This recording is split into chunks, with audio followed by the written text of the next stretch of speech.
TikTok banned? No, TikTok can't be banned, can it? Will that cause problems for this YouTube channel? Well, it is social media. If TikTok gets banned, which it very well could be in the next day or so, guys, it's going to have some minor impact here in the realm of us social media peoples, because it's going to have kind of like a lateral effect. It could be a good thing or it could be a bad thing, because if TikTok gets banned, then all of that audience is going to be searching for material. So it could be a good thing for us here on YouTube. But I look at it kind of like, as I said, a lateral thing about the TikTok. I forgot to put it here in the show notes. I was supposed to be number 9. Whatever. We're talking about it right now. I'm going to come back to it anyway. I just, it helps to get the name out there. Mirror Domains, movie news stuff, TikTok. We'll talk about that today. We are Mirror Domains Movie News. We are a live news show to talk about the trending movie news headlines of the day, including what's going on with Eddie Murphy in a set accident. I don't know what's going on with that. I'll do my Rebel Moon 2 review. It'll be a quick one, guys. Al Pacino Exorcism movie. Del Toro's Frankenstein update. We got a Clue movie reboot. Yeah, what the heck is going on? I thought Ryan Reynolds was supposed to be involved with that. But we start off today's show by talking about Wednesday Season 2 and its casting of Thandiwe Newton, which is cool. Good actress. So Season 2, I thought Season 2 was filming already, so it's kind of like, this seems like a late addition to the cast. Variety has learned exclusively from sources that Newton will star in the second season of the mega hit series. Well, okay, you said that in the headline. Exact character details are being kept under wraps, so we don't know exactly who. Reps for Netflix declined to comment, and then they go on to list a bunch of her credits. And as you can see, the rest of the article is complete BS. So we go over to the Wednesday IMDb, and it still hasn't been updated yet, but we assume that everybody from the first season is going to come back who didn't die off. Because it was rather bloody, wasn't it? And that was part of the appeal to me. It was kind of like, wow, I didn't think we were going to go that dark. But I dug it. And I can't wait for season 2, because if you weren't a Jenna Ortega fan before, then you were definitely a Jenna Ortega fan after the first season of Wednesday. Just adding more cast members. I hear that perhaps Fester is going to have a bigger role in this season, which is going to be pleasing for some people. And it's supposed to get much more dark. That's what Jenna Ortega has said in the past, that the season's going forward, because she's getting older, so they don't have to hold back as much. So it's kind of like, maybe it will go into like, not quite as far as like Deadpool, but wouldn't it be cool if it were that kind of dark? And why not? Why not? You didn't hold any punches back in the first season. So who could she be playing? You know what? It's kind of like Hogwarts situation there, because she's every year is a new season kind of thing, and there's going to be new teachers that come in, because some of them get killed off or get implicated in murder. So that's my guess right up off the bat. But what do you think? Thandiwe Newton joining Wednesday Season 2. Still no release date, but it's anticipated probably early next year if they're filming it this year. Like optimists say November this year, but I don't think so. The production is expected to begin in late April in Ireland. Okay, so it hasn't filmed yet. I mean, that's right. Well, because of the writer strikes and actor strikes and stuff. So I thought they had started to film it, but I guess maybe not. So then, yeah, it's definitely not this year. It'll be next year for Wednesday Season 2, but that's good. That's good. Good way to start off the show with some interesting news. Some also really good news is Megalopolis. Francis Ford Coppola's Megalopolis nears French distribution deal with indie banner Le Pacte. Guys, I am a Francis Ford Coppola fan. I like The Godfather. I like Dracula. I really like his version of Dracula. Talented filmmaker, legendary, as some people would say. So the deal with this Megalopolis movie that has a stellar cast, by the way. The logline reads, An architect wants to rebuild New York City as a utopia following a devastating disaster. And it's got a big cast: Giancarlo Esposito, Aubrey Plaza, Natalie Emmanuel, Adam Driver, Dustin Hoffman, James Remar, Lawrence Fishburne, Jason Schwartzman, my God, Talia Shire, D.B. Sweeney, Balthazar Getty's going to be in this one. Yeah. So what's been going on is that it's been kind of touted as that's not, is that supposed to be Shia LaBeouf? Wow. It is. That's Shia LaBeouf. It's kind of billed as like an abstract, kind of like neo-noir type film. So it's going to have kind of like a post-modern. Oh wow. That's Shia really going out there for it. Uh, well, he's known for doing that, but I respect Francis Ford Coppola here, so it's made its runs at a few circuits, and it's kind of like they were a little bit worried. The first viewings of it were kind of like, I don't know if this is going to be marketable to people, and he was a little bit shocked that nobody, like no studio, picked it up just like that. So this is a good sign that at least a French distribution company is going to put it out, because he dumped over $100 million of his own money into this movie, because studios were just like, that's, nobody's going to ever want to see that. And it could be very well one of those situations where it's going to come out and it's going to crash and burn. I think Francis Ford Coppola has to sort of prepare himself mentally for this to happen. He put out, he's like in his 80s now, right? So he put a bunch of his own money into this. It's going to come out.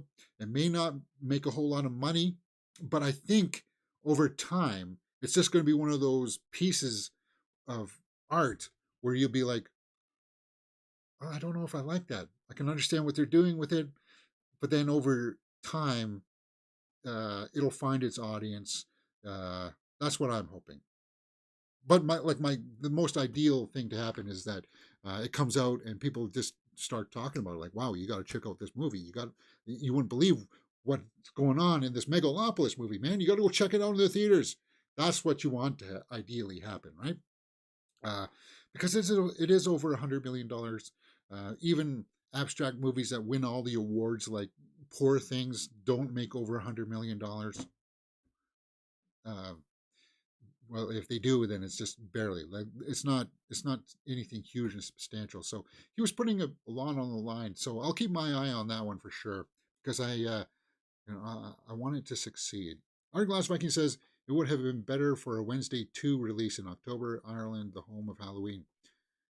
Well, if they're filming it now, like the turnaround for TV shows are not as long as, like, say, movies, but because they film this big, they film it in one big block kind of thing, right? It's not episodic.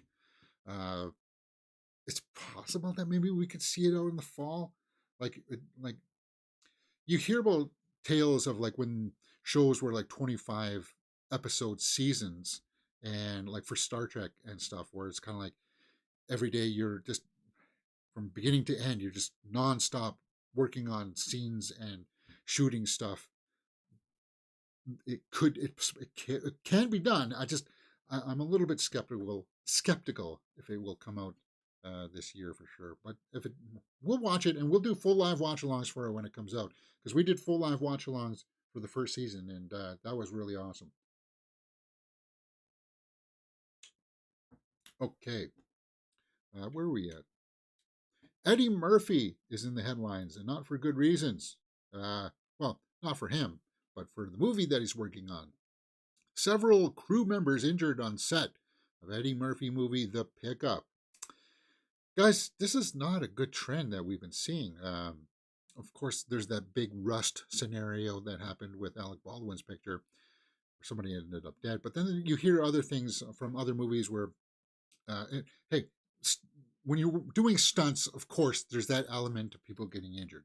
But then there's just blatant kind of incompetence of just people not being mindful and not paying attention and getting hurt. So what kind of a situation is this?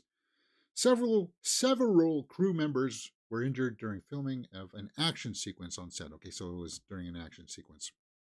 That's shooting in Georgia while filming the second unit sequence. Multiple people were hurt. Okay. Quote, unfortunately, the sequence did not go as planned, and several members of the crew were injured as a result, the studio spokesperson said. I'm having trouble with that word today. Several.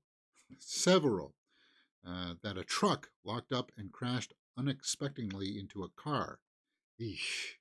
And that's just incompetence. That sounds like somebody forgot to, I don't know, lock the door and somebody got in there and I don't know. It just raises questions, right? So what is this movie? The movie stars Eddie Murphy and Keke Palmer with Pete Davidson. Yeah, we are in the process of gathering the information. It's just one of those things where it's kind of like, you hate to see these kinds of things happen. Of course, this is on the big trade. So as movie fans, we keep our eyes on this to see where this is going. Just Hey, it happens. It happens even if you're in normal, casual workplaces. Uh, it, Accidents happen, but sometimes you try to mitigate those things, and hopefully they weren't trying to cut corners or anything like that. Because you hear that, and it's like, well, yeah. What do you mean the truck was not locked up? So, yeah, just raises more questions.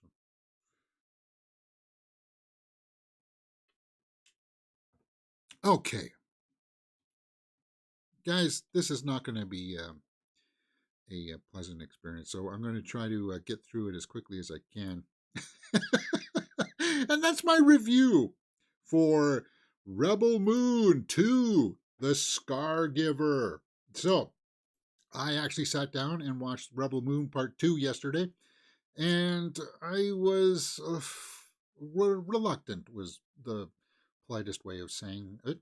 But because I heard the bad reviews and the bad buzz, and I was like, I didn't really enjoy the first film, but I'll give it a shot. And I did.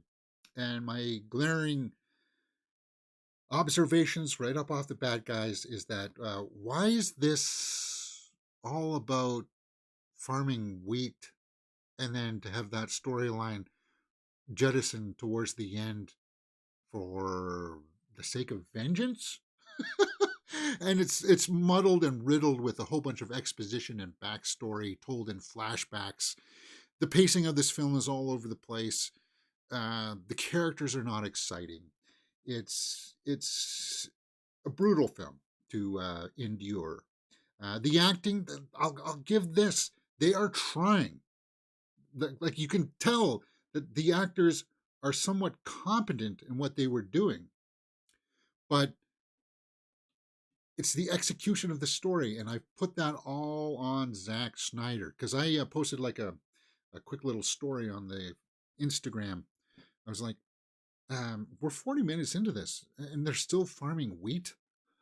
uh, that's supposed to be like a big crucial plot point, but it really doesn't mean anything in the end. It's because the bad guy comes in and says, "Oh, we got to protect the wheat, the grain," and then 2 minutes later he's like, "Nah, forget the grain. Let's just kill them all." It's like, what? What? Oh my God, Jesus. Okay, so I endured it. I can say that I honestly watched it. Jaimin Hansu as Titus was good. I think he was probably the standout, but even he, like he had some of the clunkiest dialogue, and you could tell that he's trying to give his best, but it was just like the setting for it just was not handled well at all. So you hear the reports that uh, this is a terrible, embarrassing um, movie, and it's like, if a movie is good. If a movie has some redeeming qualities, I'll give it a fair shake, and I'll tell you guys straight up. Um, uh, I had this problem with the first movie as well. It's the aesthetics. Okay, so we're in the future, but people are dressed like they're from Earth with suits and ties. The bad guys are supposed to be like Nazis. It's kind of like, well, it's a little too on the nose, Zach. And Ed Skrein there, terrible. Like, this is the worst performance I've ever seen from him, ever. And if I would be embarrassed to put this movie on my resume if I were him. This character here by Anthony Hopkins, you thought that was going to be like a really cool character. No, it's just kind of like there in the background. I called him Chappie in our first watch along. Uh, it's, uh, it's a terrible movie, and I'm not alone in this, guys. We go over to the tomato meter for this: 15% by critics, 52 by the audience. So that's probably only up because of the hardcore Snyder fans. But if this is not a movie that you would look at it and say, "Well, I really want to sign up for Netflix to watch this movie." Uh, the color palette is all drab. It's all washed out. See, there's parts where Zach shoots people in the dark, and that's all you see is their dark silhouettes and the darkness around them. You will see a little, like, you can't see, and it's just people trying to defend his tone and stuff. It just doesn't work, uh, and it's not a universe that I'm really excited all about, because as I said, there's like things that make sense and things that don't. Are you telling me, you're telling me straight up that people who have mastered the ability to fly from solar system to solar system have not solved the problem of food? Uh, and then that's like the big political arm that's swinging around in everybody's faces, that's driving forces, is grain. It's all about the grain. It's like, ah, uh, and I know there's supposed to be kind of like some sort of spiritual element to it all, but it just doesn't work. And I'm not going to rag on it too much more, other than echoing what other people have said. Rebel Moon 2 opens similarly to the original, but trails behind films like Damsel, which is a better film with Millie Bobby Brown about her fighting a dragon. I'll watch that movie over and over and over again before I watch Rebel Moon 2. Leave the World Behind, the Doomsday Scenario movie with, yeah, that one Julia Roberts. So it's kind of like I prefer that one. Oh, definitely. This was a huge swing and a miss. He was talking about making 6 movies, and no, that's not going to happen. And I do not see how a 6-hour version of this can fix any of this. No interest, no interest, because the characters are not interesting at all. And as I said, they were trying. Uh, there's no chemistry there. There's like, it's supposed to be like a love story in here. It doesn't work. But Sophia Boutella worked. Like, she can act. She's not a leading lady though, and it sucks. It pains me to say it. So, just to wrap this up, guys. I'm not as low as a 15%, but I'm below 5 actually. I'm not going to pull up the score sheet or anything like that. We're not going to waste time with that. I'll give Rebel Moon Part 2 a 4 out of 10. 4 out of 10. Maybe even 3.5. It's like, as I said, the aesthetics of it don't work. Zack Snyder doesn't work. Uh, you're like, you see these people sitting around a table talking and telling stories, and their eyes are watering, and they're watering because I guess you're supposed to care about them, but you don't care about them. So it's kind of like, it's you want a good example of world building. Dune Part 2 is like is like the standard of how to create different worlds. And Denis Villeneuve is a master class filmmaker, way above Zack Snyder. And I'm sorry that offends people out there, the Snyder fans, but yeah, there's the argument that, okay, they're wearing suits and ties because, well, he wants to make sure that people recognize that uh, there's the human element to it that relates to us, and it's kind of like, like he was wanting them to be like the Harkonnens in Dune, but no, not like that. not dressed like that. It's just so cringeworthy. I'm done with it. That's it. That's all I ever want to speak about Rebel Moon Part 2. I will publish a shorter version of this video later on today because I put it in the can. So there'll be like the shorts version of this, and then there'll be this view, normal review. So that's it, guys. I did see it. I'm going to be able to add it to the list. I didn't want to, but I'm going to be able to add it to the list of movies I've seen this year. And yes, you should probably already guess what's going to be the worst film of the month, and probably in contention for one of the worst movies of the year.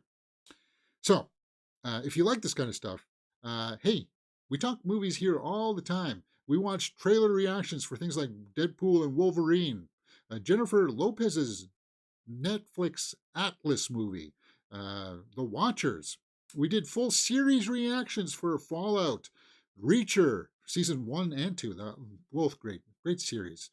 Movie reviews for Abigail, Civil War, and full movie reactions for things like Roadhouse. And then, of course, you know that we do movie news throughout the week where we talk about all the trending movie news headlines just right there. So if you like this, hit that thumbs up button, subscribe, and I'll see you next time right here on Mirror Domains.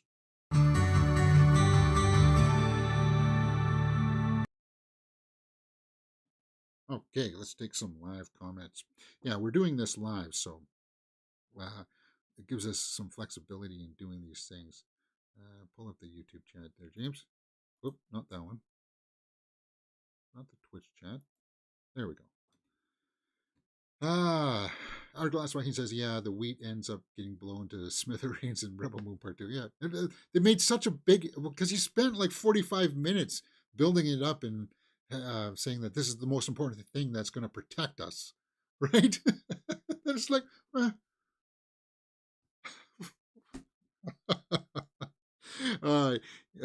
yeah, the attempt at steampunk versus Viking Age didn't work well in Rebel Moon. Yeah. No, was that what they were trying to? Was that what Zack Snyder was trying to do? The steampunk kind of thing. Um,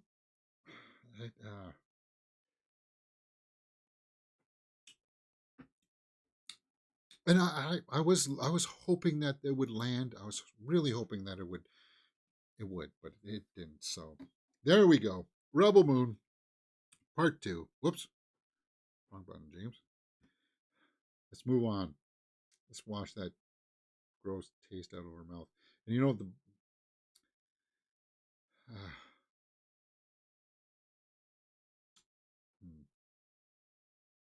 I forgot to put in a headline here today. I forgot to put in a couple of headlines. We're going to talk about the TikTok stuff, guys. I realized I didn't put in all this stuff. So we're going to take a small little break here and talk about some of the things opening up this week. Because tomorrow at 5 o'clock, I'm going to go see Boy Kills World, the new Bill Skarsgård movie, kind of a post-apocalyptic kind of thing, right? Where he the deaf-mute warrior, ranked by mysterious shaman, attempts to topple a repressive regime. So if you saw the trailers, it's kind of like it's very gory and bloody and kind of stuff. So it's like mix of like Death Race 3000 or whatever, with kind of like the Raid kind of feel to it. I don't know. It's weird, man, but I want to check it out because I like action movies. So Boy Kills World comes out tomorrow, 67% as of right now. On the tomato meter, Shanto Coppola in this. Cool. We just saw him in Monkey Man. Michelle Dockery. Famke Janssen. Cool. Good cast. I'm looking forward to it.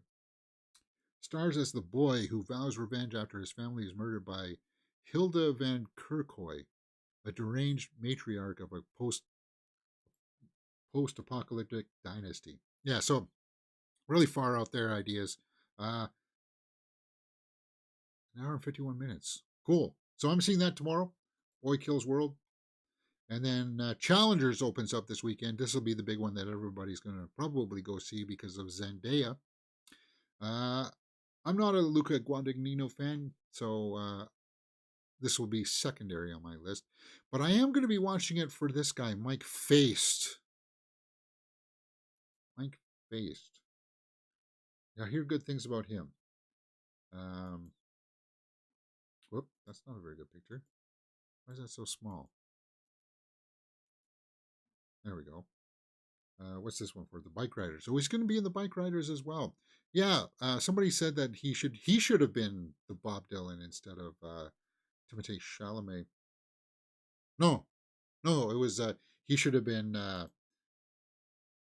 in the Scorsese biopic, right? Oh well, whatever. This is what I just. Why am I getting like female? Um, I don't know. Whatever. I think they were diapers, but anyway, I don't know. Oh mercy. Yeah. So this comes out this weekend. It's supposed to be about tennis, but it's more of like a thriple or thruple, threesome kind of thing, right? They share her as a girlfriend or something, then they end up fighting over her. One of them's probably going to die, or one of them's going to just step aside and say, "It's not worth it, man. It's not worth it." I don't know. We'll see how that goes. Moving on. Al Pacino in an exorcism movie? Cool. The Ritual. Wait a minute, what? There's already, well, there's several movies called The Ritual. Al Pacino and Dan Stevens to star in exorcism horror movie. Dan Stevens is making the rounds in horror right now with Abigail. He's really good in that. And he was really good in Godzilla X Kong, The New Empire. So, The Ritual, exorcism, huh? Um, are set to play troubled priests performing an exorcism. Well, that's just the plot of The Exorcist. What are you talking about here? Uh, yeah, we know he's played the devil before in The Devil's Advocate. Uh, Too bad that we did a reaction to it here and it got butchered. Oh, YouTube butchered it. It was kind of like, okay, I'm going to mute this part. No, you can't mute it. Well, okay, you'll mute it, but we also want you to cut it down. Okay, cut it down. And then they cut out big chunks of it. It's, whatever. Troubled priest in The Ritual. So, do we got a log line here? Based on a true story, The Ritual will center on two priests, one questioning his faith, Stevens, and one reckoning with a troubled past, Pacino, who must put aside their differences to save a possessed young woman through a difficult and dangerous series of exorcisms. The film is an authentic portrayal of Emma Schmidt, an American woman whose demonic possession culminated in harrowing exorcisms. Her case remains the most thoroughly documented exorcism in American history. Emma Schmidt. Uh, okay, so it's based on some real stuff that sort of happened. But this is before they understood a lot about psychological medicine.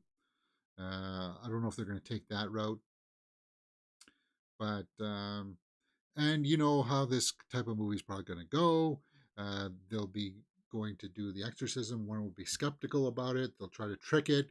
It'll talk in a weird, dark voice like this. People will float off the ground and then they'll get scratches on their heads and whatever.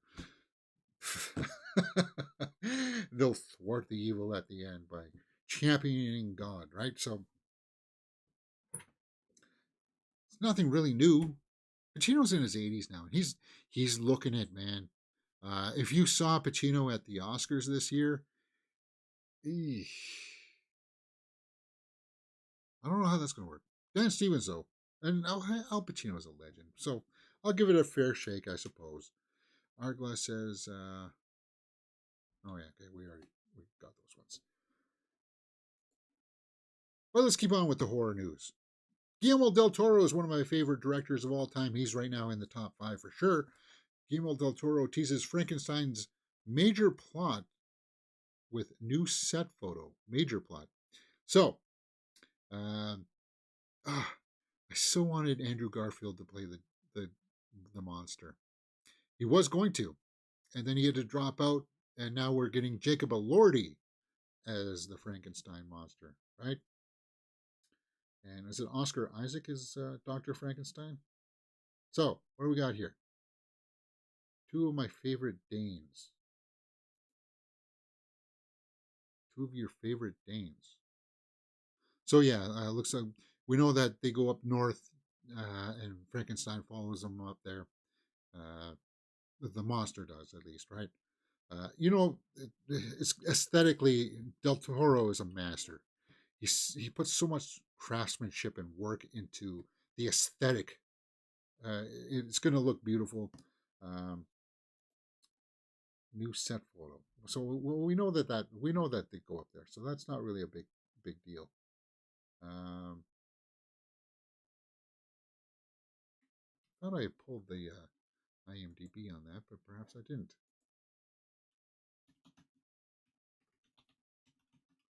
Let's pull that up. Not Lisa Frankenstein. Get that out of here.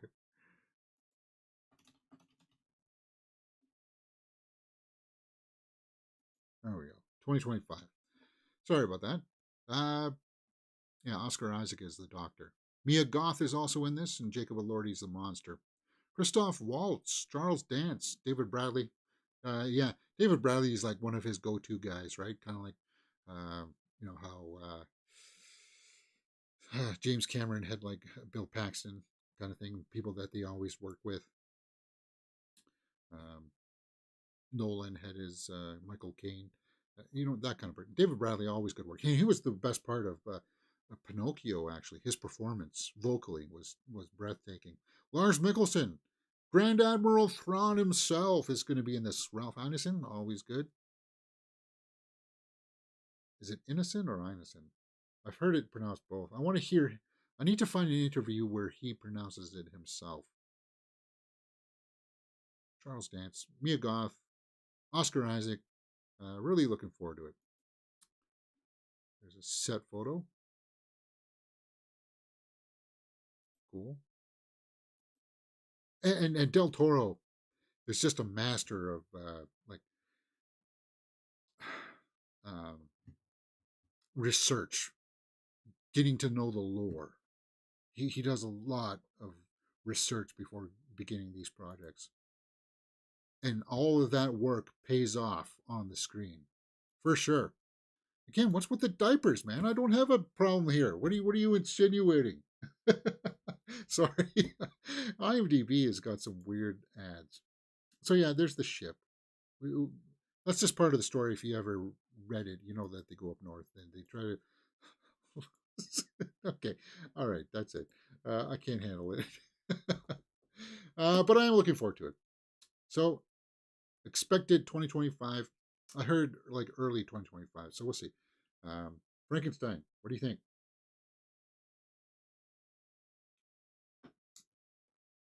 Okay, IMDb. If you treat me like that anymore, we're not going to be friends for the rest of the day.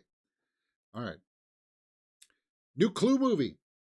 Yeah, remember that there was going to be like a Clue reboot with Ryan Reynolds. So whatever happened to that?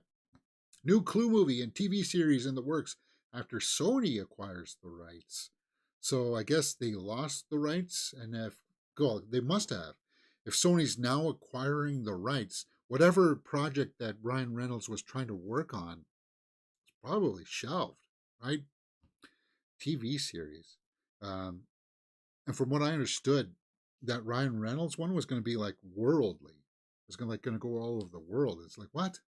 That's not a clue. Um, by the way, Yvette, the French maid in the first movie, like that came out in the '80s, right? So like I was very young. Uh, one of my first Hollywood crushes, right there. Uh, why not?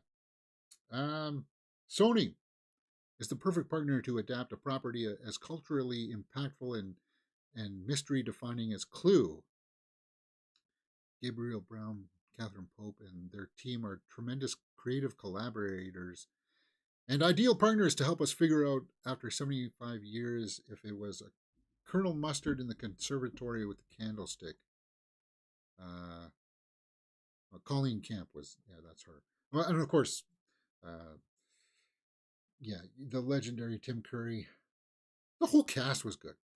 Um, this is something that I look at that cast of Clue, and they all work very well together. They must have had a huge fun doing that. Why couldn't you find other movies to put, like, when you get an ensemble like that that works? Put them in other movies. It doesn't have to be a Clue movie, right? Because you just like to see that team dynamic. So, Colonel Mustard in the conservatory with the lead pipe. Just hearing these colorful phrases alone, see, you immediately know what you mean. Leaving no mystery as to, excuse me, why Clue is one of the most beloved board games turned IP of all time. We couldn't be more excited to develop it as an animated series along with E1 and Bento Box. Okay, so the TV show will be an animated series, but they're still trying to get some kind of movie reboot off the ground with Sony. You guys trust Sony? Sony's so hit and miss, right? Uh, you talk about the Spider-Man universe, and it's kind of like, yeesh. Okay, so one comment here. Of course, it has to be a movie and a series. They can't focus on making one good thing. They have to cram out as much as content as possible. Then again, it's Sony, so it's possibly going to suck either way. So a little bit of a pessimist there, but it's. We talked about this the other day about that Spider-Man 4 story with Sony. Uh, yeah, at times it just feels like they have no idea what they're doing with their properties. Um, yeah, we'll have to see. And it would have been cool if you could get if you would have gotten Ryan Reynolds to play like the Tim Curry type Wadsworth role, because you need somebody of that caliber that can go to those weird places and make all the weird um, faces and stuff. Yeah, I don't know. We'll see how that goes. I'll keep my eye on it. Because if you didn't know, as I said, Clue is like one of my feel good movies where it's kind of like if I'm feeling blue and I just want to laugh, one of the best comedies of all time for sure, right there. Clue. And of course, then we're getting the Naked Gun reboot. Got a small update on that because it's running across a couple of trades here. Original Naked Gun director is not excited about the Liam Neeson reboot. The Haven't Involved Me, David Zucker. Of course, Zucker was also involved with the Airplane movie as well. Um, well, if you're rebooting it, you kind of like there's the side of it where it's like, okay, we want to take it in a fresh angle kind of way. We don't need to talk to the older people. We just went through this with the Blair Witch reboot that's happening, right? They didn't consult the original people. They're trying to go off in their own direction. I'll be honest, I'm with David Zucker here.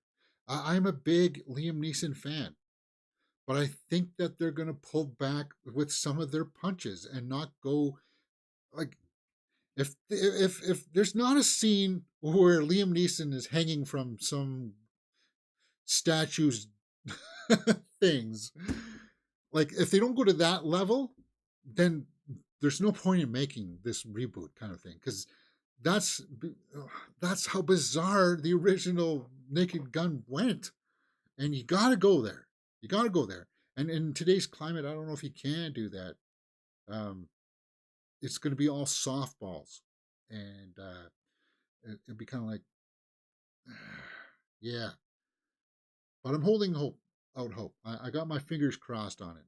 Uh, it doesn't really mean too much that he's not involved or that they didn't talk to him, but somebody asked him for a quote. They haven't involved me. Um, but I'm just like him. I have every right to be skeptical about it. Pamela Anderson doesn't really do anything for me about adding her to the cast. Uh, so we'll see. We'll see. We'll see if they can recapture that magic. Okay. Yesterday, a big trailer dropped. Well, not really. The trailer for Blink Twice. Uh, this was the movie that was formerly known as Sea Island from Zoe Kravitz, and I'm glad that they changed the name because that's a hard to market name, and it kind of throws off. Now that I've watched the trailer, let me pull up the trailer here, guys. If you haven't watched it, I totally recommend that you do. Um, it's an interesting take. So the synopsis reads here: Frida is a young waitress in L.A. who has her eye on the tech entrepreneur Slater King. On a dream vacation to his private island, strange things start to happen. Frida will uncover the truth if she wants to make it out alive. It's written and directed by Zoe Kravitz. She just played Selena Kyle, Catwoman, in Matt Reeves' Batman. She's a great actress. This is her first time behind the camera. The cast is really far out there. Kyle MacLachlan, Adria Arjona, Gina Davis shows up. Christian Slater. It was cool to see Alia Shawkat though. Have we seen her since Green Room? I don't watch TV shows, so I know she's on TV shows, but it's good to see that. Haley Joel Osment's in this. And who's this Levon Hawk? Because when I watched this trailer, this is him, and it's kind of like he's got a big smile on his face, and it's like it just reeks Joker. Like, look how big he can make his mouth. Is that like give this guy like the staple faced on Joker kind of like? We'll have to see. I've never seen his work, but there's just something about that big smile that Wonder Boy just jumps out. It's like a bunch of elites. The trailer starts out, and he's like this entrepreneur. Everybody wants his favor and stuff, and which is right up Tatum's alley. I think he can pull this off. So I got notes of sort of Glass Onion mixed with the island of Dr. Moreau. So they're all here having a big party on the island and stuff, and then things start to be weird, and in a good way, not weird like Saltburn weird. If you saw that movie, weird in the sense like, wait a minute, are people going missing? Are there ghosts here? What's going on? Like that kind of weird. I dug it because it seems like Zoe Kravitz is working with a good cinematographer, and the tone of it looks sinister, which is really like, wow. Is there some kind of hallucinogen going on that's making people hallucinate? Are people being taken and being mutated into weird creatures? It's like, yeah, there's like an Island of Dr. Moreau kind of thing going on here. And Channing Tatum's the big bad guy? Sign me up. The trailer worked for me.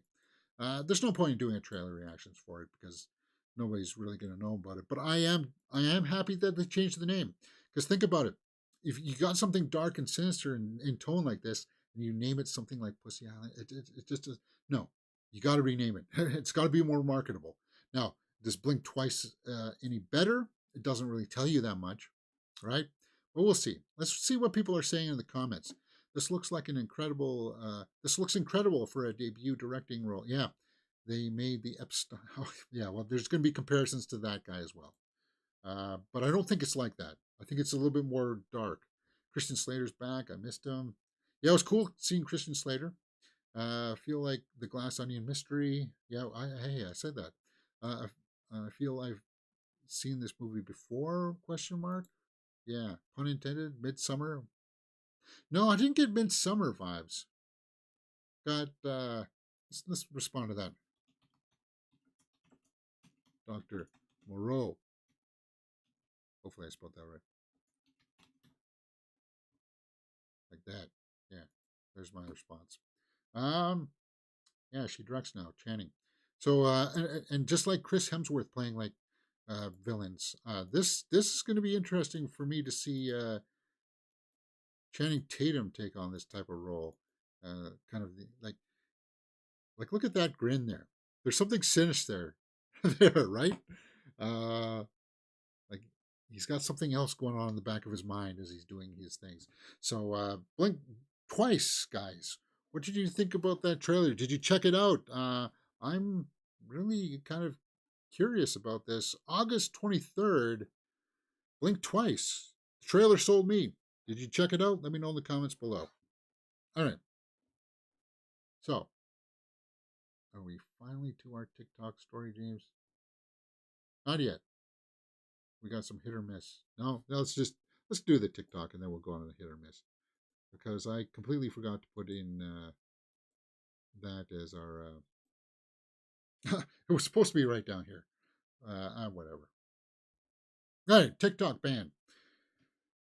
Yesterday, the U.S. Senate passed a TikTok ban bill, setting up legal battle between app and the U.S. on First Amendment issues. Now, guys, I'm in Canada, so it's not really going to, like, if the U.S. bans it, it's not going to be that big of a thing. But as I said in our opening statements for today's show, uh, it's going to have a ripple effect on the social media platforms if all of a sudden a huge drop in the U.S. audience from TikTok is out looking for material.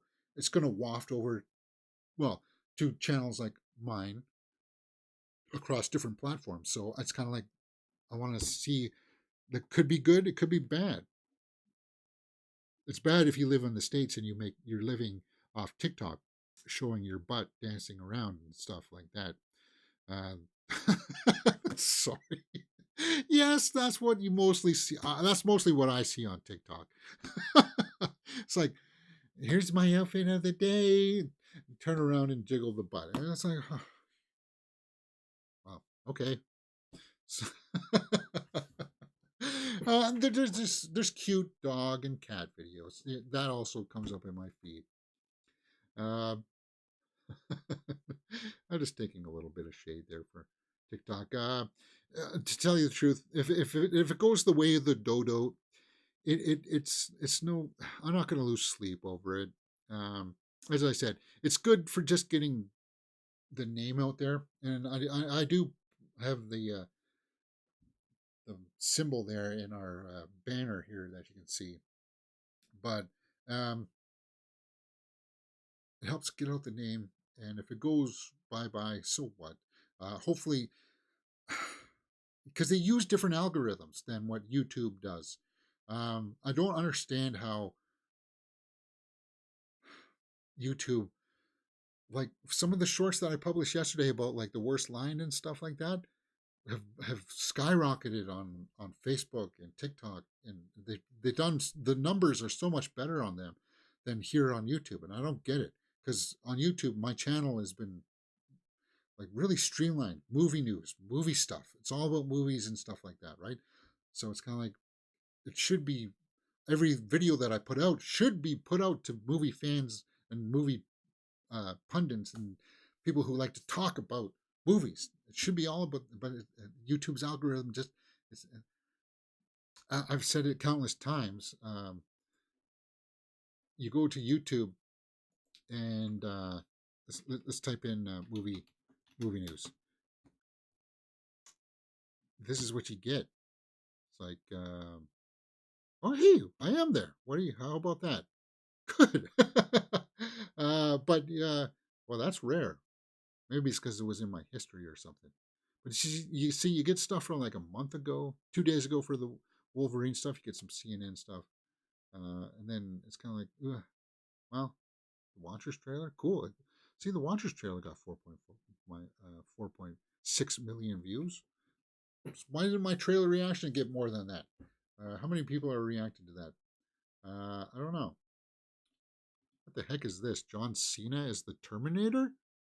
Again with the AI trailers. Hey, I'd watch John Cena Terminator movie. Yeah. So TikTok getting banned. We'll see. The president can always veto that. It could come to the table and be like, no, we're not going to do that. We'll see. Like all of this could be just posturing, bullying, maybe from the politicians. But we're, some people are watching this kind of like, I don't know. I don't. If you're making your livelihood off of it, and it's this kind of a thing puts your livelihood in peril, then I sympathize with you 100%. Perhaps the worldwide TikTok accounts will benefit if the U.S. accounts are no longer saturating the market. Yeah, maybe. Could be. Yeah, I don't know. It's gonna be, yeah, it'll have a weird effect. Arglass says Channing Tatum is a cool dude. I'll be checking out Blink twice. I like the retro vibe. Yeah, it's a good trailer. Really good. Totally recommend checking it out. All right, where are we at? 51 minutes.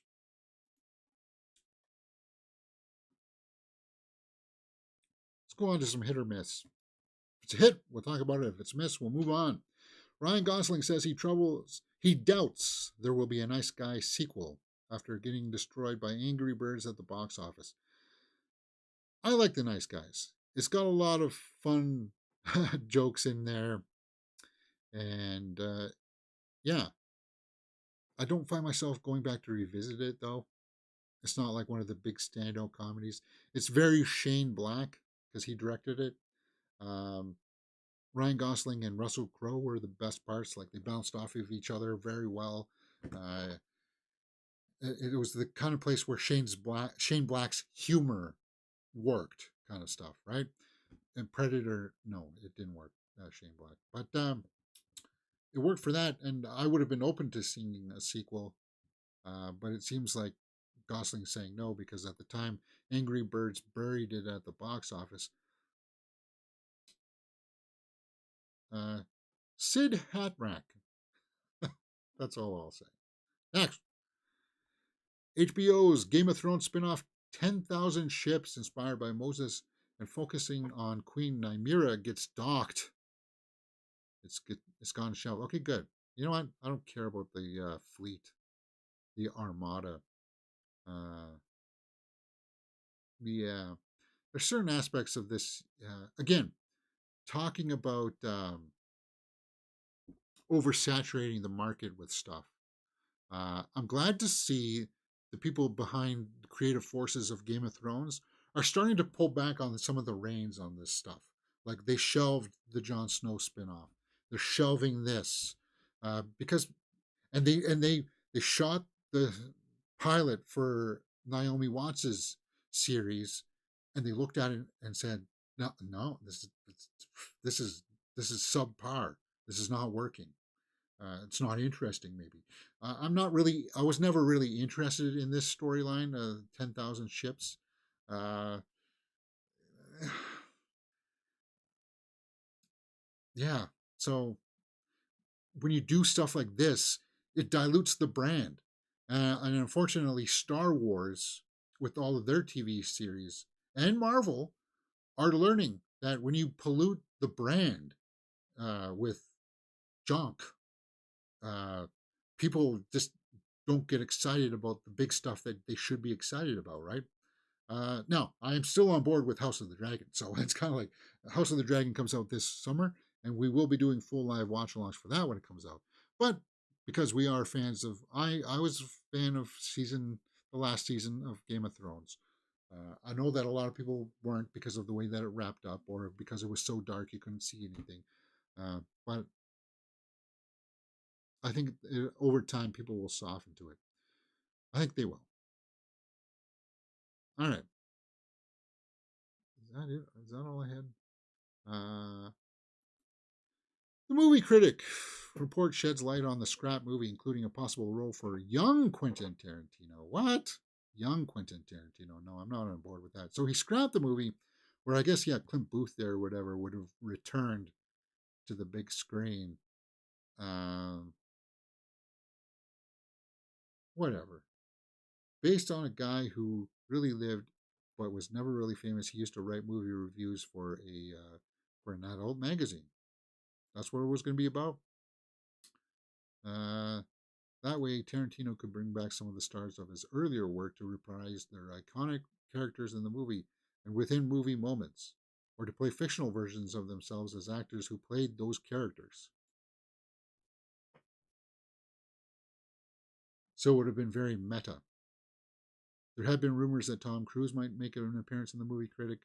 Uh, so yeah, it's been scrapped. We'll see what he does for his final film. That one's kind of a miss for me. It's kind of like, yeah, Tarantino. I'll still watch whatever he does. Yesterday, the Atlas trailer broke. Uh, Jennifer Lopez must work with AI in order to fight against the AI threat in the new trailer. And I dug the trailer. I thought it looked good because I like Jennifer Lopez. Uh, but apparently a lot of people didn't. I don't understand it. I looked down at the comments section and people were real kind of vile hate. There's Simu, and I didn't get it. Atlas. I thought it looked pretty cool. How to balance my intense love of all things Mexu with my intense hatred of all things JLo. See again, like where's this coming from? I don't know where this is coming from. And there's another reference to that guy. I don't know why you're bringing in that guy. Because again, guys, yeah, we do movie news stuff here, but I don't follow all of the entertainment news.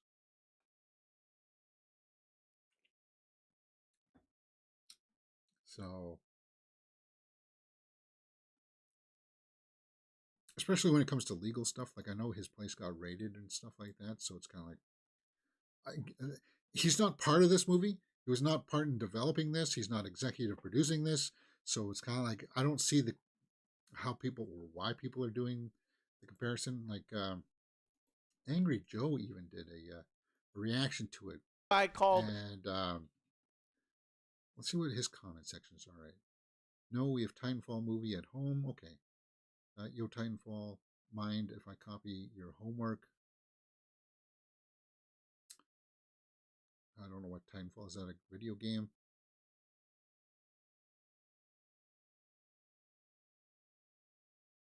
Okay, so it's a little bit more bearable there. But if we watched the trailer, in the trailer, the comments there were not good. It was kind of shocking, and it just gave me pause. So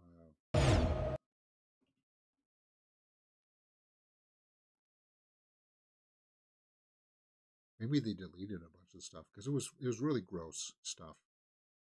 So yeah, we don't need to revisit that. It was mind boggling, and I still don't have the full understanding of as to why people were getting on it. All right, so where are we at? 58 minutes. Yeah, that's pretty much the show for today, guys. I really don't have that much more that I really want to do. Um, film updates, variety, Zendaya challengers, Emma Stone. If a big trailer or anything drops, we'll do that. You know, it's a 24-hour news cycle, so we'll take care of that ASAP. But if not, join us tomorrow. We'll be back. And we're going to publish more shorts. I had fun making those best worst lines. I want to try to think of best lines, but that's just a lot of stuff. Like so many best lines in movies. Fantasy ranking videos of Alex Garland, huh? For me, it would be Ex Machina, Civil War, Annihilation, then Men. But yeah, all right, guys, that's it for me. Hit that thumbs up button. I'll see you next time right here on Mirror Domains.